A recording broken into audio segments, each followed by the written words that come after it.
Hi children, hope you are fine at your homes. I'm here to take the second part of the lesson, Expert Detective. Hope you have understood the first part. So the first part ended when both of them, Maya as well as Nishad, were enjoying the summer holiday when there was a rainfall and they had a holiday on the first day of the school. So we will start the second part from where we have ended. Expert Detective Part 2 by Sharda Divedi from the Broken Flute Honeycomb, Class 7.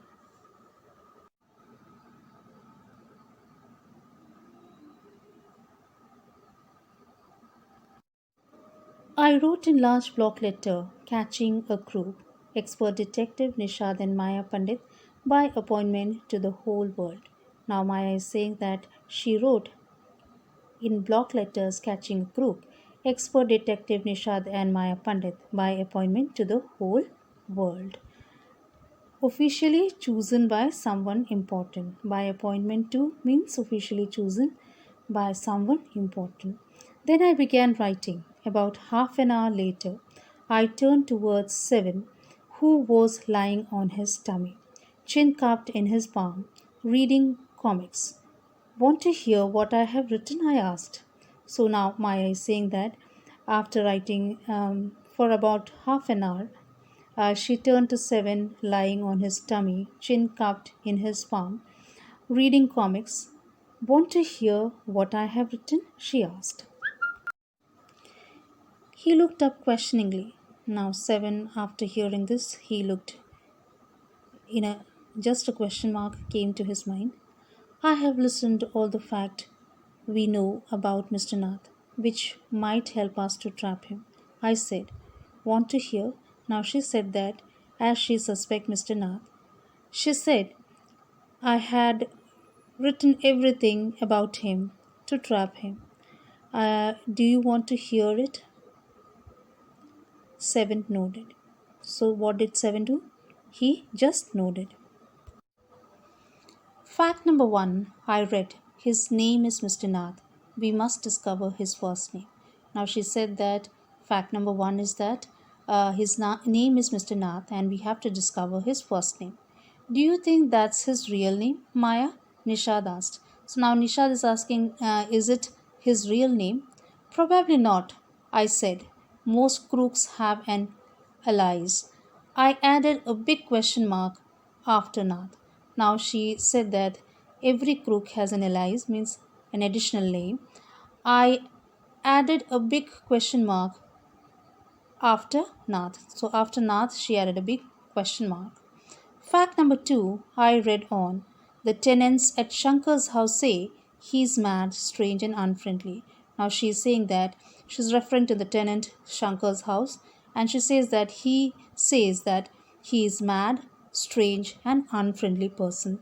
That also makes him to be under suspicion that he must have something different which makes him to be uh, suspected, and that is what she gives the second fact about. Now, the third fact she said about him was he doesn't talk to anyone and is mannerless. Now, she says that he is mannerless, and that is another thing which makes him to be suspicious. But he did talk to us, Maya, and Mama says he is very polite. Now Nishad has interrupted her and said that Mama said he is polite and he talked to us in a nice manner. So how can you suspect that? He only talked to us because he had to, I said. And since he was under Mama's medical treatment, he had to be polite. Now she said that he was polite because he was under Mama's treatment and he had a necessity to talk with us, and that makes him to be polite, not because he is polite. So that was the fact she gave. Now coming to the fact number 4, he doesn't receive any letters. 7 noted. So now the next fact is that he doesn't receive any letter. That is also making him to be suspicious. Number 5, he's been living in a room 10 of Shankar's house for more than a year, I continued. So now she says that he is been living in Shankar's room, number 10, um, for more than a year. And she continued. And that is what the fact she gave against him to be suspected. Now, the sixth fact she gave is he doesn't work and sit in his room all day. Now, she says that he doesn't work and sit in his room for all day. So, how is that without work? He is surviving. Number seven, the kids in Shankar's house and even some of the grown ups are scared of him. So, she also says that the Shankar's house kids as well as the grown ups are scared of him. That is another fact to be suspected. Number 8, he has no visitors except for spectacled, fair, fat man who visits him on Sundays for lunch. Now she gives the ninth fact that only one visitor comes to meet him, that is a spectacled, fair, fat man who visits him only on Sundays for lunch. And the number 9 fact uh, what she gave was food and tea are taken to his room by Ramesh. Now the foods as well as the tea was taken to his room by only Ramesh from the restaurant downstairs, and he doesn't care what he eats, pay his bill immediately and tips well. So now he don't care about what he eats and he pays the bill immediately and tips well. That is, how is that he pays the bill without any work, and how is that he gives a lot of tips to others so that others may keep their mouth shut. You see, these are the some of the suspicious facts she put forward before 7. After that, she says that that ends my list. And have I forgotten anything? 7. Now she asks 7 if she has forgotten anything to mention in this particular list of facts about suspecting him. Nishad had obviously not been paying too much attention to my list of facts. Now she says that Nishad was not that much interested in the list of facts what she has written. All he could say was, "Poor man, Maya. He must be so lonely if he doesn't have any friends." So he was in a firm belief that he was a poor person as well as he was lonely, and maybe that he don't have any friend, so he is not a crook. So how can a crook have friends, idiot? I almost shouted. So now she said that how can a crook have friends, idiot? I almost shouted. She shouted at Nishad. At least he has one friend. Now he says that at least he has one friend, the one who meets him on Sunday, the person who comes on Sunday to meet him, said Nishad. So this was the explanation Nishad gave her to not to consider him to be a crook. A brilliant thought occurred to me just then. That man must be Mr. Nath, a compliance in crime, I said. Maybe he keeps all the loot and he comes now and then to give part of it to his partner, Mr. Nath, for expenses. That's it. I'm sure I'm right. If you insist on calling him a criminal, I don't think I want to discuss anything with you, Maya. So now Maya says that a brilliant idea came to her mind, and that was uh, maybe that Mr. Nath, this particular person, maybe Mr. Nath, a compliance. A compliance means a helper in the crime, and he must have come to just get a share of the loot what they have done together, and he may be a partner. And Mr. Nath, uh, he comes just to get the expense from Mr. Nath, and she was very sure about it. And if you insist on calling him a criminal, now Nisha is saying that if you are always calling him a criminal, I will just stop the discussion. I think I want to discuss. I don't want to discuss anything with you. Now that is what Nishad said to Maya. Nishad said angrily, and he can't be such a bad man if he gives Ramesh such generous trip. Now he says that if he is able to give generous trip to Ramesh, and how can that be that he is a criminal? Ramesh probably knows something about his past. So Mr. Nath must be bribing him to keep quiet, I said. So now Maya said that maybe he must be bribing him to keep his mouth shut because he must be knowing something about his past. That is why he is giving lot of tips. Nishad glared at me with his arms tightly crossed across his chest. I was beginning to get fed up with him. How can we make any progress with our investigation if you take that attitude, Seven? I asked. Now, Maya was very much fed up with him because they were investigating something about Mr. Nath and he was not interested, and he was believing that he is not a criminal, and that's the reason why Maya says that though we have lot of proof against him to declare that he is a criminal, Nishad is not accepting it. That's why she gets angry at Nishad. And she says that how can we make up any progress in the investigation if you take that attitude?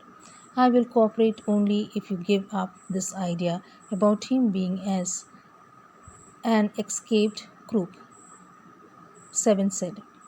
So now Nishad said that if you just drop the idea that he is a crook and he has escaped from the coup, I will just leave the what? Uh, I will just cooperate with you. You really make me angry. So Maya says that you really make me angry. I almost hit him. I make you angry, you stupid? Oh, I shouted. You make me mad. What is the point of all these inquiries if he is not a crook? If you think he is a nobody, what's the idea of bothering about him? Please tell me, Nishad. Now Maya is getting very angry at Nishad as he is acting to be very stupid because he is not accepting that Mr. Nath is a crook, and he is saying that if you are investigating and trying to prove that he is a crook, he will not cooperate. And that makes Maya to be angry. Maya say that if you don't want to consider him as a crook, then why are you going for so much of investigation and why are you just eager about knowing about him? And what is the thing that is bothering you about him? Please tell me, Nishad. Nishad looked thoughtful. I did like to find out why he is so thin and why he is so lonely. Now Nishad says that I just only wanted to know that why he is so thin and why he is so lonely. I want to know why he doesn't have any friends and live alone, and why he don't have any friends and why he lives alone. So these are the questions in the mind of Nishad, what he wanted to know. Try to understand Seven, I told him. If he's lived in Shankar's house for a year and hasn't made a single friend, there's something wrong. Now Maya is saying that try to understand Seven. Why don't you understand it? And if he's living in Shankar's house for a year or so, but if still he is single, he don't have any friend, there is something wrong with him. And uh, this was something which was said by Maya to Nishad. He is obviously scared that someone will recognize him and give him up to the coops. Now she says that maybe he is scared. That's why he is living in such a condition, and he may be just hiding himself from the coops, and because he just don't want to be recognized by others, and maybe that they will make him to they will try to give him to the coop or the police. So this is what Maya said. Maybe no one tried to make friends with him, Nishad protested. Maybe that nobody is trying to make friends with him. Why should anyone bother? You have seen what a nasty bear he is, I said. So now Maya said that why does anyone bother about it, and what is something which makes others not to approach him? You have seen what a nasty bear he is. So now he has a nasty bear, and that is the thing that he he is not approachable by others. So this is why others are not able to um, approach him. I don't care, said Nishad stubbornly. I like him and I'm going to try to be his friend. Now Nishad said, I don't care what you say, and I I'm just going to try to be friend with him. Friends with a crook? Ha! You are crazy, Seven, I said. Now, Maya saying that you are crazy, you want to be a friend with a crook? And how stupid are you? The coops will try, the coops will take you to jail with him. Do you want that to happen, you idiot? Now Maya is saying that the policemen will take you to the jail with him because uh, they will also suspect the friends of the group. Do you want that to happen with you? So now she says that you are. Do you want this to happen, idiot? Nishad merely glared at me and quietly walked out of the room. My theory seems to have made no impression on him at all. Now Nishad simply glared at him and he just went out of the room. He did not wanted to hear anything. He had his own theories and he had a different investigation about him and he different viewpoint about him, and was very different from that of the perspectives of Maya, and that made him to believe that he was not a crook, he was a friendly man, but he has by some or the other reason he was aloof from others and he don't wanted to make friends with others, and the theories of Maya did not bother him at all. And that comes the end of the lesson. Hope you have understood the lesson, expert detective. Thank you, children. Thank you.